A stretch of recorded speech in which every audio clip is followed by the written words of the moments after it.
HP가 글로벌 본사를 올봄 팔로알토에서 텍사스 휴스턴으로 옮기기로 했어요. 정말 상징적인 기업이 떠나가는 거죠. 거의 100년 만에. 그리고 오라클도 레드우드 시티의 그 본사를 떠나서 텍사스 오스틴으로 본사를 옮기고요. 세계 최고의 부자라고 할 수 있는 일론 머스크도 테슬라 본사를 옮기고 본인도 이제 텍사스로 거처를 옮긴다고 말을 했습니다. 2008년부터 2019년까지 실리콘밸리, 캘리포니아를 떠나간 기업만 18,000여 곳에 달해요. 네, 안녕하세요. 실리콘밸리 특파원 정혜진입니다. 제가 처음 실리콘밸리에 왔을 때 이 말을 정말 많이 들었어요. Welcome to the Bay Area. 그래서 이 동네 사람들은 굉장히 환대를 잘해준다 이렇게 생각을 했는데 가만 들어볼수록 맥락이 있는 거예요.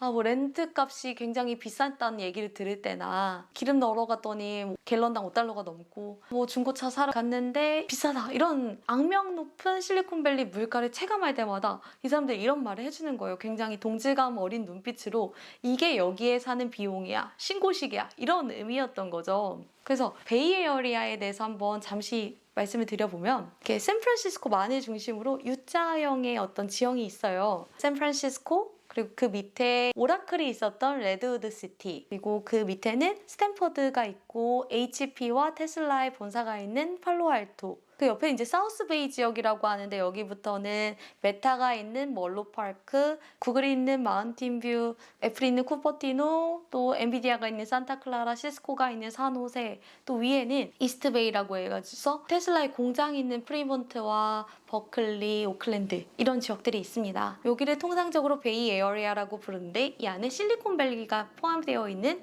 이런 개념으로 많이 쓰더라고요. 도시의 생명은 흔히 역동성이라고 많이 얘기를 하잖아요. 인구가 유입이 되고 여기에 또 기업들이 생기고 또 일자리가 창출되고 또 그러다 보니까 도시의 물적, 인적 인프라가 다양해져서 또 새로운 사람들이 와서 또 다양성이 생기고 이러면서 도시가 계속해서 확장해 나아가는데 이걸 몸소 보여준 지역이 이 지역이에요.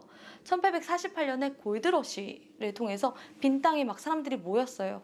여기 이제 웰스파고 같은 금융기관이나 리바이스 같은 소매기업이 생겼고 이제 1850년에 주로 승격이 되면서 초창기의 통신이라고 할 수 있는 전신과 항공의 허브가 돼요. 또 1885년에 문을 연 스탠퍼드는 기업과 대학의 가교 역할을 하면서 일종의 창업 생태계를 형성해요. 그래서 그 50년 뒤에 처음 그 결과물로 나온 기업이 1939년에 창업한 휴렛패커드 HP였습니다. 그래서 HP를 시작으로 반도체, 소프트웨어, 아이폰 같은 모바일 기기, 또 지금 웹3까지 정말 다양한 분야의 기술이 혁신과 성장과 추격을 반복하면서 2017년에는 이제 캘리포니아 주 지역의 총생산 GDP가 미국, 중국, 일본, 독일 이거 다음으로 5위를 차지해요. 그럴 정도의 수준이 됩니다.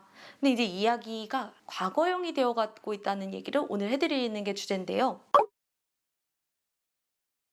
아까 실리콘밸리 생태계 시조세라고 할 수 있는 HP를 언급했는데 HP가 글로벌 본사를 올봄 팔로알토에서 텍사스 휴스턴으로 옮기기로 했어요. 정말 상징적인 기업이 떠나가는 거죠. 거의 100년 만에. 그리고 오라클도 레드우드 시티의 그 본사를 떠나서 텍사스 오스틴으로 본사를 옮기고요. 세계 최고의 부자라고 할 수 있는 일론 머스크도 테슬라 본사를 옮기고 본인도 이제 텍사스로 거처를 옮긴다고 말을 했습니다. 이것뿐만 아니라 빅테크들도 정말 대규모 캠퍼스를 텍사스 오스틴에 조성을 하고 있어요. 애플도 이미 대규모 캠퍼스를 조성을 했고요. 구글 또한 그렇게 진행을 하고 있습니다.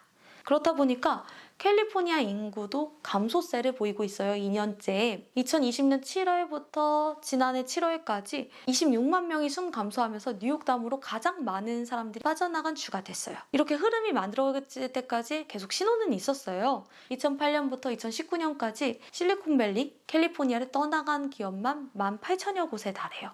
블라인드에서 진행한 설문조사가 있었는데 원격 근무가 가능하다면 사는 지역 옮길 의향이 있느냐 이런 질문에 3명 중에 2명이 그렇다 이렇게 대답을 해요. 그런데 팬데믹이 2020년에 시작됐고 실제로 원격 근무가 가능해진 거죠. 그래서 여기에 지금 회사를 다니는 것도 아닌데 이걸 유지할 필요가 있나? 하면서 실제로 이탈 움직임이 굉장히 빠르게 가속화되고요. 직원뿐만 아니라 기업 입장에서도 그럼 본사 옮겨봐도 되겠다. 이렇게 해서 동시에 썰물처럼 빠르게 엑소더스가 진행이 됩니다. 그래서 2020년 본 기준으로 다른 지역에서 캘리포니아로 이주하는 인구가 38% 감소했고 캘리포니아에서 다른 지역으로 가는 이들은 12%나 늘어난 거예요. 기존 인구들 떠나가고 새로운 사람들 오지 않는 이런 정체기를 맞게 됩니다. 그래서 이들이 어디로 갔느냐? 아까 여러 번 언급됐던 곳이 있어요. 텍사스 오스틴인데요. 이미 1990년대 중반부터 귀여운 애칭으로 불리고 있었어요. 실리콘 힐즈. 텍사스 오스틴의 서쪽 부분에 언덕 지형이 있는데 이제 이걸 따서 이름을 붙여준 거예요. 지난 10년간을 보면 미 전역 인구 증가율의 5배에 달하는 33%가 증가를 합니다. 오스틴에서. 근데 이게 텍사스주 전체의 인구 증가율과 비교해봐도 2배에 달해요. 그리고 2000년과 비교하면 2020년에는 124만에서 229만으로 100만 명이 늘어요. 미국은 굉장히 인구 분포가 많이 떨어져 있어요. 근데 100만 명이 는다는 거 굉장히 쉽지 않은 일이거든요. 그렇다면 이제 실리콘밸리 말고 실리콘 힐즈로 가자. 이런 흐름이 왜 나왔을까? 일단 생활을 유지하는 데 드는 비용이에요. 아까 말씀드린 것처럼 그런 악명 높은 물가. 이거를 볼 수 있는 게 코스트 오브 리빙 인덱스가 있어요. 렌트비를 포함한 생활 물가를 봤을 때 맨해튼을 포함한 뉴욕이 100이라고 쳤을 때 샌프란시스코가 104에 달해요. 가장 비싼 도시인 거죠. 삶을 유지하기가. 여기에 그런데 상위 10위권 내에 캘리포니아 도시가 7곳이나 포진돼 있어요. 텍사스 오스틴은 요 밑에 21위에 있더라고요. 그래서 55.94. 샌프란시스코의 절반 수준이에요. 그리고 여기에 또 생활비만큼 직접적으로 다가오는 게 사실 세금이죠. 캘리포니아는 주 정부에서 걷는 소득세만 13.3%에 달하는데 텍사스의 경우에는 이게 없어요. 0%. 법인을 기준으로 봤을 때도 텍사스는 법인세가 0%인데 캘리포니아는 8%대입니다. 그래서 굳이 세일즈 텍스까지 살펴보지 않아도 버는 돈 비슷하거나 작아도 심지어 이미 물가가 저렴하고 여기에 지금 내 거를 애초에 떼가는 돈이 덜하니까 내 실제 소득은 훨씬 거의 100% 올랐다는 느낌을 받을 수까지 있는 거죠. 그런데 이제 하나가 텍사스에서 더 높은 게 유일하게 하나가 있어요. 재산세인데 캘리포니아의 2배에 달한대요. 생활비로 인해 이주를 고려한다. 이런 캘리포니아 사람들이 이제 53%로 나왔는데 이 비중보다 밀레니얼 사이에서 이주를 고려하겠다는 비중이 10%포인트 더 높더라고요. 63%. 왜냐면 이들 대부분이 렌트 생활자다 보니까 재산세 아직 나한테 해당이 안 되는 얘기고 물가 저렴하고 덜 걷어간다는데 천국이다. 상대적으로. 이렇게 하면서 이주가 빨라집니다. 근데 법인세 0% 이것만 있겠어요? 또 캘리포니아 사람들이 워낙 자유와 다양성 중시하잖아요.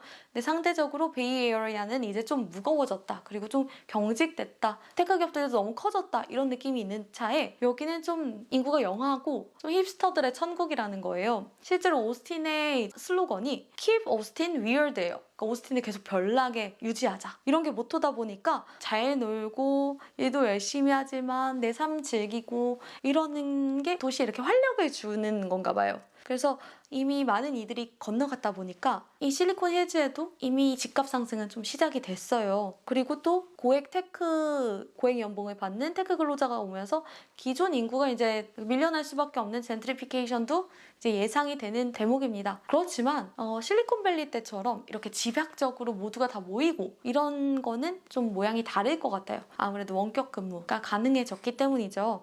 그래서 실리콘 힐즈 외에도 콜로라도의 볼더, 노스캐롤라이나 이런 지역에서 계속해서 신흥 테크 성지들이 늘어나고 있어요. 그래서 볼더 같은 경우에는 인구 1인당 스타트업 비율이 가장 높은 도시래요. 그러다 보니까 어떤 친화적인 그런 부분들도 많고요. 그래서 앞으로 실리콘밸리가 이대로 저물지 아니면 다시 어떤 반등의 계기를 모색할지 또 실리콘힐즈와 다른 테크 성지들이 어떤 모습과 어떤 대열을 갖춰 나갈지 지켜보는 것도 굉장히 재밌는 포인트일 것 같습니다. 감사합니다.